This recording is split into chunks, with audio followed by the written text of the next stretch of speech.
Hello everyone, आज है 18 जुलाई 2024 और जैसा कि आपको पता है कि हम डेली 20 क्वेश्चंस की प्रैक्टिस करते हैं जो हमारे न्यूज़ एनालिसिस से लिंक होते हैं। तो चलिए उसी को सीक्वेंस को आगे बढ़ाते हैं। सबसे पहला क्वेश्चन आता है, recently who will host the United Nations climate fund board. जो यूनाइटेड नेशन का क्लाइमेट बोर्ड फंड है वो कहां पर हुआ है? तो सिंपल याद रखना, Philippines. Option number C is the right answer. One liner question है। Recently, where was the first bird gallery opened to promote conservation? तो कहां पर हुई है? तो option number C, that is Uttarakhand. ठीक है, ये भी वन लाइनर का क्वेश्चन है, याद रखना। बर्ड लाइफ सेंचुरी भी होती हैं, ठीक है, बर्ड को कंजर्व करने के लिए, प्रिजर्व करने के लिए, जैसे टाइगर रिजर्व होते हैं, एलिफेंट रिजर्व होते हैं ना, ऐसे ही ये भी होते हैं। Recently, the Serum Institute of India and the Oxford University have launched a high efficacy malaria vaccine R21 matrix है। देखो, मलेरिया के लिए सबसे इफेक्टिव वैक्सीन है जिसका नाम है R21।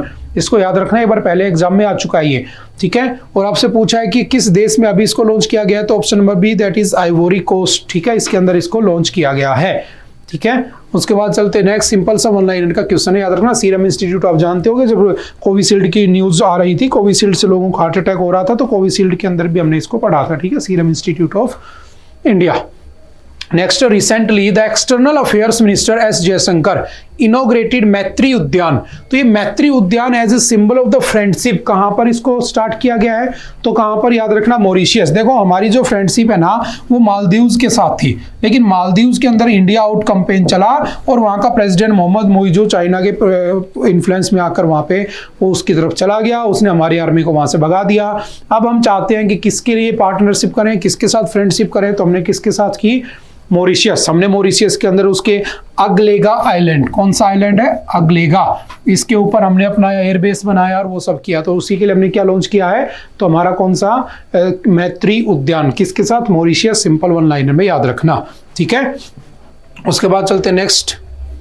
Recently, where was the Asia's first health research related pre-clinical network facility inaugurated? देखो, जब कोविड-19 आया था ना, तो उस समय हम प्रिपेयर नहीं थे, तो हमने क्या किया, एक लैब बना रखी है, प्रीपेयर्डनेस है ना।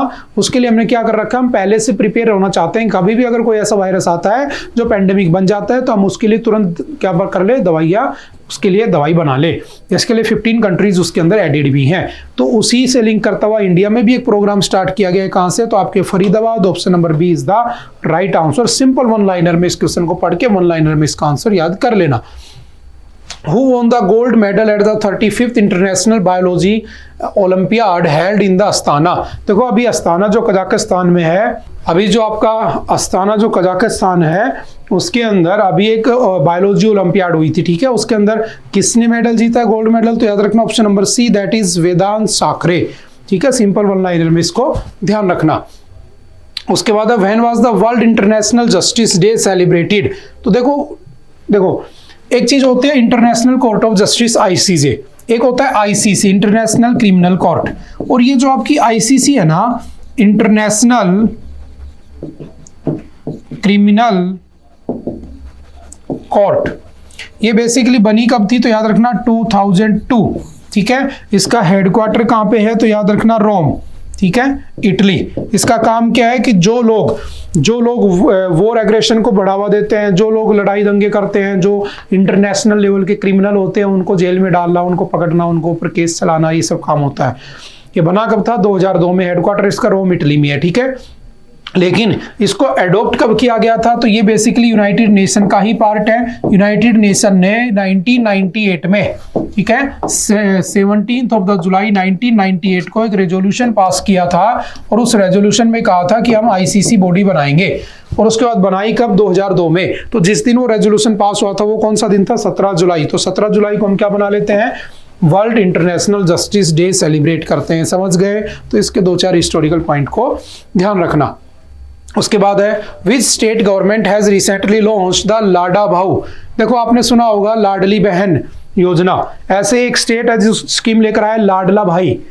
मतलब ये एक ऐसा स्टेट है जिसने भाइयों के ऊपर है ना, लड़कों के ऊपर एक स्कीम लॉन्च की है कि अगर कोई लड़का 10वीं पास है या 12वीं पास है तो उसको 6,000 रुपये पर मंथ देंगे। अगर कोई बच्चा ग्रेजुएट है या ग्रेजुएशन कर रहा है, ठीक है, तो ग्रेजुएशन करते हुए बच्चे को 10,000 पर मंथ देंगे। जो 10th पास बच्चा है उसको 4 या 5 हज़ार रुपए देंगे, 12th वाले को 6 हज़ार रुपए देंगे मंथली, मैं ईयरली नहीं कह रहा, ठीक है। और जो आपका बीटेक या जो भी ग्रेजुएट कर रहा है उसको क्या देंगे, 10 हज़ार रुपए देंगे। तो अभी तक आपने बहनों के लिए स्कीम सुनी होंगी, लाडली बहन, लखपति दीदी, पहली बार ऐसा हुआ है लाडला भाई योजना। तो कौन सा स्टेट है, तो इसका राइट आंसर हो जाएगा कौन सा आपका, Maharashtra, option number C is the right answer, ठीक है। इसको याद रखना, पहली बार ऐसा कुछ हुआ है तो आपको याद रखना है। नेक्स्ट कौन सा है, recently ADB has estimated India GDP growth, ये हमने आज के एडिटोरियल में भी डिस्कस किया था, कितनी डिस्कस की हुई है, कितनी जीडीपी हो जाएगी, 7%, option number C is the right answer, ये इसका प्रेडिक्शन है। Recently which state government has given 10% reservation to the Agniveer, देखो जो अग्निवीर स्कीम आई थी 2022 में, जिसमें जो आर्मी में या एयरफोर्स में, नेवी में रिक्रूटमेंट हो रही थी, जो उसके अंदर सोल्जर लेवल के ऊपर, उसके अंदर जो बच्चे जा रहे थे उनको अग्निवीर कहा गया कि भाई 4 साल में रिटायरमेंट कर देंगे, और उसका रेशियो कर दिया था 25 + 75, 75% को घर भेज देंगे, 25% को परमानेंट जॉब दे देंगे। अगर किसी की डेथ हो जाती है तो 1 करोड़ रुपए तक का उसको पैसा मिल जाएगा, मुआवजा मिल जाएगा, कंपनसेशन मिल जाएगा, ठीक है। लेकिन ये सही नहीं था, सही था, उसके ऊपर डिबेट आज तक चली आ रही है, ठीक है। तो अभी कौन सा ऐसा स्टेट बना है जिसने ये कहा है कि जब ये अग्निवीर वहां से रिटायर होके आएंगे तो हम उनको अपने स्टेट के अंदर 10% क्या दे देंगे, रिजर्वेशन दे देंगे, जब यहाँ पे पुलिस की वैकेंसी भर्तियां निकलेंगी।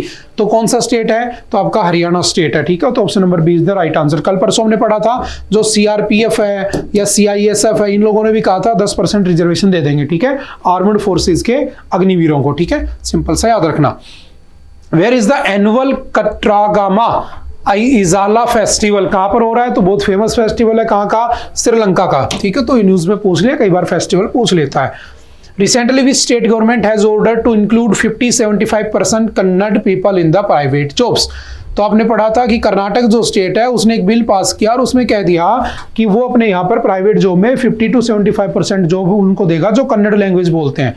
तो कन्नड़ लैंग्वेज बोलने वालों को अगर इतना रिजर्वेशन दोगे तो बाहर के लोग क्या करेंगे, तो उनका जो freedom of speech and expression article 19 उसमें last to perform any practice any profession anywhere in the nation, वो तो चला जाएगा क्योंकि आपने मजबूर कर दिए, 75% तो उन्हीं को दोगे। तो इसका अपोज भी हो रहा है, इंडस्ट्रीज ने कहा है कि हम यहाँ से चले जाएंगे, क्योंकि आपने देखा होगा कर्नाटक की कैपिटल है बेंगलोर, वहाँ पे आईटी हब है, वो लोग अगर वहाँ से कंपनियां छोड़ छोड़ के चले गए तो वहाँ पे क्या होगा, आप जान सकते हो इस बात को। तो इसका अपोज भी हो रहा है। तो कौन सा स्टेट है आपका, कर्नाटका, ठीक है। सिंपल वन लाइनर में याद रखना। इससे पहले बिहार ये ला चुका है जिसको स्ट्रक डाउन कर दिया गया, इससे पहले हरियाणा ला चुका है, बहुत सारे स्टेट ला चुके हैं, लेकिन ये कभी चला नहीं, पॉसिबल नहीं है, ठीक है।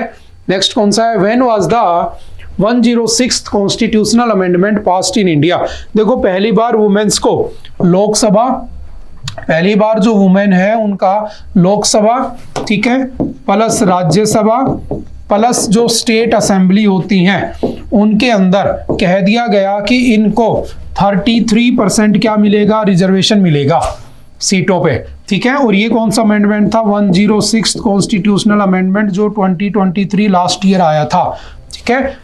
नारी वंदना योजना जो थी, नारी वंदना स्कीम। अब इसमें क्या हुआ, अब एक बात समझना, ये कब मिलेगा इनको, तो याद रखना फ्रॉम नेक्स्ट सेंसस।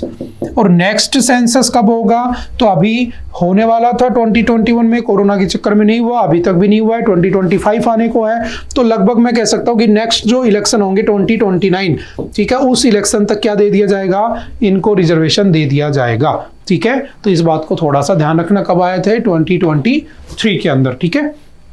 उसके बाद चलते next, when was the national mineral policy enacted in India for the critical minerals, तो क्रिटिकल मिनरल्स के लिए हमने एक प्रोग्राम भी चलाया था एमएसपी, ठीक है। वो जो एमएसपी प्रोग्राम था जो क्रिटिकल मिनरल्स से रिलेट कर रहा था, उसके अंदर 14 कंट्री आज के दिन, और 14th मेंबर कौन बना था उसका, इंडिया बना था 2023 में, ठीक है।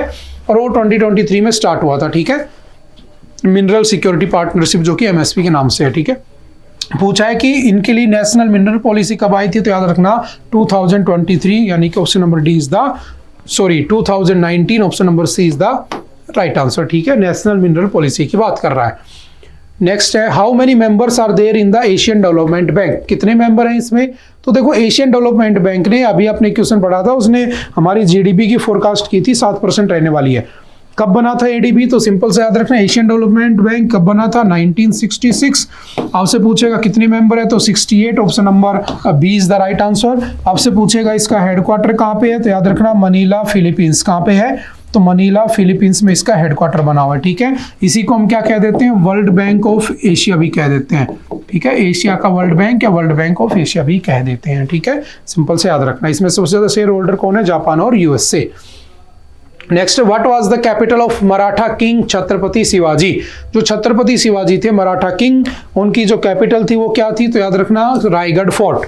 और कब राजा बने थे, 1674। आज हमने एक एडिटोरियल भी डिस्कस किया था जिसमें ये था कि उनका जो वाघ नख था, जो टाइगर क्लोज थे, जो उन्होंने अफजल खान को मारा था 1659 में, उस अफजल खान को मारा था जिस वेपन से, वाघ नख टाइगर क्लोज, वो ब्रिटेन चला गया था, उसको वापस लेके आ गए हम लोग, और उसका क्या लग रहा है, तो उसको लोगों को दिखाया जा रहा है म्यूजियम में, ठीक है। तो वो न्यूज में आ गया था। तो याद रखना कौन सी कैपिटल थी इनकी, रायगढ़ फोर्ट, ठीक है। Maratha king, first Maratha king. When was the famous battle between Maratha king Shivaji and the Bijapur commander Afzal Khan fort, तो कब होती है, 1659, जिसमें उन्होंने वाघनख से उसको बीचों बीच से चीर दिया होता है, मार दिया होता है, ठीक है। और वही वाघनख वापस लेके आया जा चुका है, ठीक है। तो वो वाली न्यूज हमने पढ़ी थी। नेक्स्ट है, when was the prevention of money laundering act enacted in India, तो कब आया था prevention of the money laundering act, तो याद रखना 2002 में आया था। इनेक्ट कब हुआ था पूछा था, तो इनेक्ट होता है 2003 में। और न्यूज में क्यों है, क्योंकि सुप्रीम कोर्ट कहता है कि भाई तुम कुछ भी कर रहे हो, इसका एक सेक्शन है सेक्शन 45, और सेक्शन 45 में लिखा है कि अगर किसी को अरेस्ट करोगे तो वो अगर जज को इस बात का प्रूफ दे दे कि कन्विंस कर ले कि मैं इनोसेंट हूं, मैं बाहर जाकर कोई खिलवाड़ नहीं करूंगा, मजाक नहीं करूंगा किसी के साथ, यानी अपने प्रूफ के साथ कोई गड़बड़ नहीं करूंगा, तो उसको जज बेल दे देगा। बताओ कभी ऐसा पॉसिबल हो सकता है, कभी नहीं हो सकता, ठीक है। तो इसमें ऐसे रूल्स बना दिए गए कि आपको बेल मिल ही नहीं सकती है, जबकि राइट टू बेल आपका राइट है। लेकिन इसी के अंदर एक सेक्शन 19 है जिसमें लिखा हुआ है कि अगर उस ऑफिसर को लगता है, अरेस्टिंग ऑफिसर को, इसने किया है, उसको अरेस्ट कर लेता है, जबकि गलत बात है। सुप्रीम कोर्ट ने यही कहा है कि भाई जब कर ले, कोई गलत काम कमिट कर ले, तुम्हारे पास प्रूफ हो तब लाओ ना। तुम कहते हो कि केजरीवाल ने मनी लॉन्ड्रिंग की है, ये ऐसा डाउट है हमें, लेकिन की है उसका कोई प्रूफ नहीं है, और तुम उसको जेल में डाल के बैठे हो, तो ये इसका मिसयूज हो रहा है। तो बस वो वाला आर्टिकल था, हमने वहां भी अच्छे से डिस्कस किया था, एडिटोरियल आप देख सकते हो, ठीक है। कब आए थे, 2003। नेक्स्ट कौन सा है, where did the concept of the directive principle of the Indian constitution come from, कहां से लिया गया है, तो याद रखना जो आपका डायरेक्टिव प्रिंसिपल है डीपीएसपी, ठीक है, जो कि एनफोर्सेबल नहीं है, ठीक है, किसी के द्वारा फोर्सेबल नहीं है, तो ये कहां से लिया गया है, तो from the constitution of the Ireland, ठीक है, आयरिश कॉन्स्टिट्यूशन से हमने लिया है इसको, ठीक है। सिंपल सा याद रखना।